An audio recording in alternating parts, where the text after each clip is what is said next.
Dictation लिखने के लिए रेडी हो जाइए। Ready, start.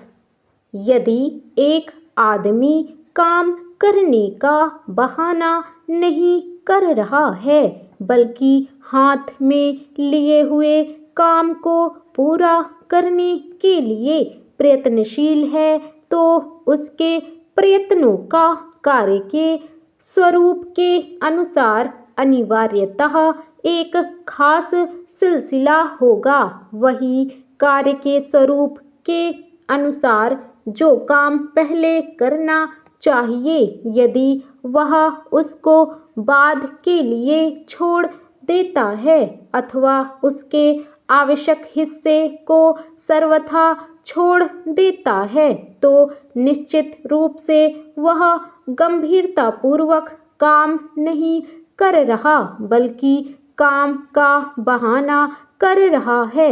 चाहे काम शारीरिक हो या अन्य प्रकार का, यह नियम समान रूप से लागू होता है। जब तक कोई पहले आटा ना गूंथे, चूल्हे की राख हटाकर उसमें आग ना सुलगाए, तब तक यह कैसे कहा जा सकता है कि वह सचमुच रोटी पकाना चाहता है। इसी प्रकार आवश्यक गुण प्राप्त करने के लिए जब तक कोई एक सिलसिले से कुछ खास नियमों का पालन नहीं करता, तब तक यह नहीं कहा जा सकता कि वह सचमुच सद्जीवन बिताना चाहता है। जहाँ तक उत्तम जीवन जीने का संबंध है, यह नियम विशेष रूप से महत्वपूर्ण है। कारण शारीरिक काम के संबंध में जैसे रोटी बनाने के बारे में परिणाम के द्वारा यह आसानी से मालूम किया जा सकता है कि आदमी सचमुच काम में जुटा हुआ है या केवल बहाना बना रहा है, किंतु सद्जीवन की इस प्रकार की कोई कसौटी नहीं है।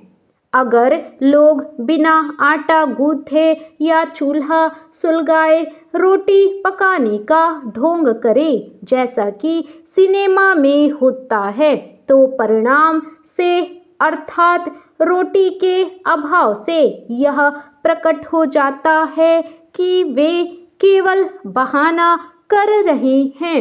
वहीं जब इंसान सद्जीवन बिताने का बहाना करता है तो हमारे पास यह मालूम करने का प्रत्यक्ष चिन्ह नहीं होता कि वह सचमुच प्रयत्न कर रहा है या फिर बहाना। किसी व्यक्ति के कार्यों के प्रति आदर की भावना होना और उसके समकालीन व्यक्तियों द्वारा उन कार्यों की उपयोगिता व अच्छाई को स्वीकार किया जाना इस बात का प्रमाण नहीं हो सकता कि वस्तुतः उसका जीवन अच्छा है।